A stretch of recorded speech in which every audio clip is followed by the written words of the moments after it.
First இந்த மீன் குழம்பு பண்ணுறதுக்கு ஒரு 3 லெமன் சைஸ் புளி எடுத்து லைட்டாக வாஷ் பண்ணிவிட்டு ஒரு பவுலில் எடுத்து வச்சுருக்கேன். இது கூட கொஞ்சமாக தண்ணி சேர்த்து இந்த புளி கொஞ்சம் நல்லா ஊறினதுக்கப்புறமா நல்லா கரைச்சி வடிகட்டி இந்த மாதிரி ஒரு பவுலில் எடுத்து வச்சுக்கோங்க. அதுக்கப்புறமா 2 பழுத்த தக்காளி, நல்லா பெரிய பழுத்த தக்காளி 2 தக்காளி எடுத்து நல்லா கையிலே நல்லா கரைச்சி விட்டுக்கலாம்.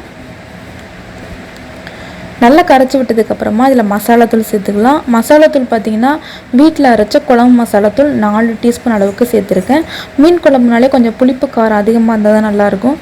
ஸோ அதனால் நான் 1 டீஸ்பூன் மிளகாய்த்தூள், ஒரு 1/4 டீஸ்பூன் மஞ்சள்தூள், கொஞ்சமாக கருவேப்பிலை சேர்த்து இது எல்லாத்தையும் நல்லா கலந்து விட்டுக்கலாம்.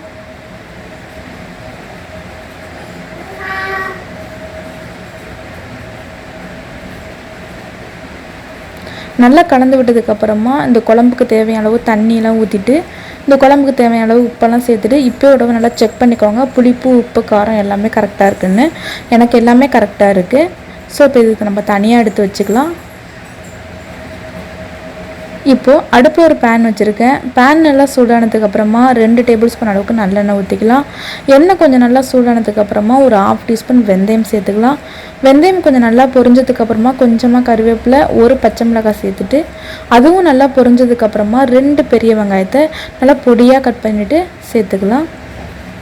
இப்போ இந்த வெங்காயத்தை நல்லா வதக்கி விட்டுக்கலாம். வெங்காயம் நல்லா வதங்கி நல்லா ப்ரௌன் கலரில் வரணும். இந்த அளவுக்கு நல்லா வெங்காயம் வதங்கினதுக்கப்புறமா நம்ம கரைச்சி வச்சுருக்கிற மசாலா தண்ணி அதில் சேர்த்துக்கலாம். மசாலா தண்ணி சேர்த்துட்டு ஒரு தடவை நல்லா கலந்து விட்டுட்டு இதை மூடி போட்டு மூடி வச்சுக்கலாம். ஒரு 10 நிமிஷத்துக்கு இந்த குழம்பு நல்லா கொதிஞ்சு வரட்டும். பாருங்கள், குழம்பு ஒரு 10 நிமிஷமாக நல்லா கொதிஞ்சிட்ருக்கு. இப்போ இந்த டைமில் ஒரு 1/4 மூடி தேங்காய், கொஞ்சமாக சீரகம் எடுத்து நல்லா ஃபைன் பேஸ்ட்டாக அரைச்சி சேர்த்துக்கலாம். தேங்காய் பேஸ்ட்டு சேர்த்து ஒரு தடவை நல்லா கலந்து விட்டதுக்கப்புறமா நான் ஒரு 6 துண்டு மாங்காய் கட் பண்ணி வச்சுருக்கேன். அதையும் சேர்த்துட்டு ஒரு கொதில் வந்ததுக்கப்புறமா மீன் சேர்த்துக்கலாம். மீன் பார்த்திங்கன்னா கட்லா மீன் எடுத்து நல்லா வாஷ் பண்ணிவிட்டு வச்சுருக்கேன். ஒரு 4 பீஸ் மீன் மட்டும் வறுக்கிறதுக்கு தனியாக எடுத்து வச்சுருக்கேன். அதில் என்னென்ன மசாலாத்தூள் போட்டிருக்கேன்னு நான் கடைசியாக சொல்கிறேன் உங்களுக்கு. இப்போ மீன்லாம் சேர்த்துட்டு ஒரு தடவை நல்லா கலந்து விட்டுட்டு இந்த குழம்பு நல்லா கொதிஞ்சு இந்த மீன், மாங்காய் எல்லாமே நல்லா வெந்து வரணும். அது வரைக்கும் நம்ம வெயிட் பண்ணலாம். பாருங்கள், குழம்பு நல்லா கொதிஞ்சு நல்லா எண்ணெய் பிரிஞ்சு வந்துடுச்சு. மாங்காய், மீன்லாம் நல்லா சூப்பராக வெந்துருச்சு. அவ்வளோ வாசனையாக இருக்குங்க. கண்டிப்பாக இதே மெத்தடில் ட்ரை பண்ணி பாருங்கள். கிராமத்துலலாம் இந்த மாதிரி தான் மீன் குழம்பு வைப்பாங்க. ஆனால் செம்ம வாசனையாக இருக்கும். அதே போல் தான் இருக்குது. கண்டிப்பாக ட்ரை பண்ணி பாருங்கள். இப்போ மீன் வறுக்கிறதுக்கு அடுப்பில் ஒரு தோசைக்கல் வச்சுருக்கேன். தோசைக்கல்லில் 2 டேபிள் ஸ்பூன் அளவுக்கு தேங்காய் சேர்த்துருக்கேன். எண்ணெய் சேர்த்து எண்ணெய் கொஞ்சம் நல்லா சூடானதுக்கப்புறமா மீன் சேர்த்துக்கலாம்.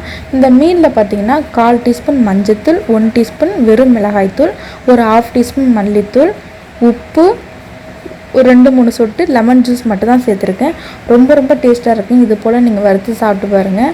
இப்போ மீன் சேர்த்துட்டு முன்பக்கமும் பின்பக்கமும் ஒரு 5-5 நிமிஷம் அடுப்பை மீடியம் ஃப்ளேம்லேயே வச்சு ஒரு 5-5 நிமிஷம் நம்ம திருப்பி போட்டாலே நல்லா சூப்பரான மீன் வறுவல் ரெடி ஆகிடும்.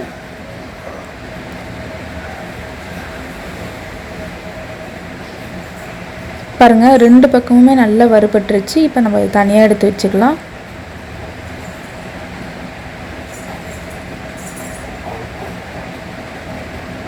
அவ்வளோதாங்க, நம்மளோட சுவையான மீன் வறுவலும் சூப்பராக ரெடி ஆகிடுச்சு.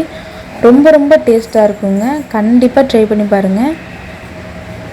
இதே போல் உங்கள் வீட்டில் மீன் வறுவலும் மீன் குழம்பும் செஞ்சு பார்த்துட்டு எப்படி இருந்துச்சுன்னு கமெண்டில் சொல்லுங்கள். தேங்க்யூ.